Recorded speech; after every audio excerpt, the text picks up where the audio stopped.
চাঁদার কিন্তু পরিবর্তন হয় নাই, কিন্তু চাঁদাবাজের পরিবর্তন হয়েছে। চাঁদা কিন্তু ঠিকই নিচ্ছে, দখলের কিন্তু পরিবর্তন হয় নাই, কিন্তু দখলবাজদের পরিবর্তন হয়েছে। আমরা কি শুধু চাঁদাবাজের পরিবর্তন চাইছিলাম, নাকি চাঁদার একদম অপসারণ চাইছিলাম? চাঁদাই থাকবে না। আপনারা একটু সচেতন থাকবেন, কোন চাঁদাবাজ আমার জন্য ভিতরে না আসতে পারে, কোন দুর্নীতিবাজ যেন না আসতে পারে, কোন দখলবাজ যেন না আসতে পারে, কোন টেন্ডারবাজ যেন ভিতরে না আসতে পারে।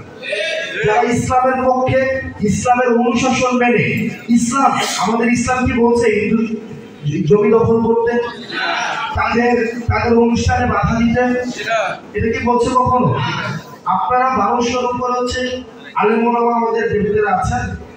আমার মনে হয় যে সারা বাংলাদেশে একটা প্রপাগান্ডা চালাচ্ছে সারা বাংলাদেশে, সেটা হচ্ছে আমরা হিন্দুদের উপর আক্রমণ করছি। হিন্দুদের অধিকার রক্ষা করা এটা আপনাদের দায়িত্ব। এই বিষয়ে আপনারা একটু সচেতন থাকবেন।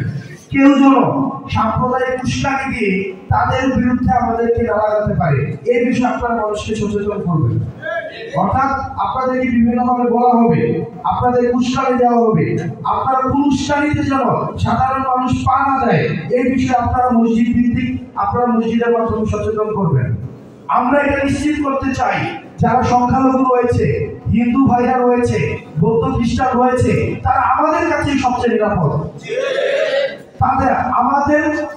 আমরা তাদের সবচেয়ে বেশি নিরাপত্তা দিতে পারবো। এই জিনিসগুলোকে আপনারা নিশ্চিত করবেন ইনশাআল্লাহ আজিজ। আমি আমার জায়গা থেকে আপনারা একটা, দুইটা, তিনটা, চারটা, পাঁচটা প্রস্তাবনা দিয়েছেন। এই 5টা প্রস্তাবনা নিয়ে আমাদের যিনি ধর্ম উপদেষ্টা রয়েছে, আমি ধর্ম উপদেষ্টার কাছে আগামীকালই যাব, এবং আমি চেষ্টা করব আপনাদেরকে যতটা সম্ভব আপনাদের এই দাবিগুলো বাস্তবায়ন করার জন্য আমার জায়গা থেকে আমি চেষ্টা করব। এবং আপনারা আমার জন্য দোয়া করবেন, আল্লাহ যেন আমাকে আমৃত্যু হকের পথে, হালালের পথে, ইসলামের পথে, এবং আল্লাহ যে আমাদের বিধিবিধান দিয়েছেন সেগুলোর পক্ষে থেকে যেন আমি আমৃত্যু কাজ করে যেতে পারি।